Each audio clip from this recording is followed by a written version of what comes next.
Hi everyone. మనము ఏది అనుకుంటే అది జరుగుతుంది. ఈ మేనిఫెస్టేషన్‌లో ఒక చిన్న మంత్రం అనమాట.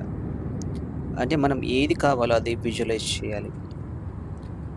ఇది ప్రతి ఒక్కరికి జరుగుతుంది. సృష్టి యొక్క నియమం కూడా.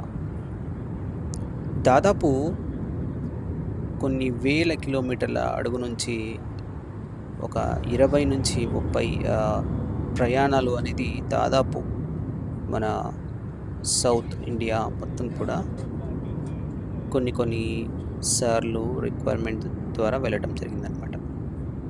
మనం మన జీవితంలో ఎన్నో విషయాలు మనం తెలుసుకుంటాం. మనకు ప్రకృతి, గురువు, మన చుట్టూ ఉన్నటువంటి వాళ్ళు, మనల్ని ప్రోత్సహించే, మనం నేర్చుకోవడానికి ఉపయోగపడే కొన్ని సాధనాలు. ఇక్కడ చూడండి, మనం ఏదో మేఘాలు చూస్తుంటాం. ఒక ఆకృతి అనేది ఉంటదనమాట. మేఘాలకి వర్షం పడుతుంది అంటే దాదాపు మబ్బులు కమ్ముకుంటాయి.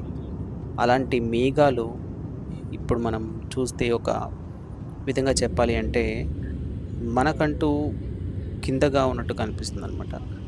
అది ఒక మిథ్య లాంటిది.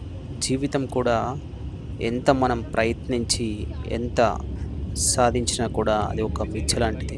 ఏదో ఒక రోజు ప్రతి ఒక్కటి కూడా అవి నాశనం అవ్వాల్సిందే.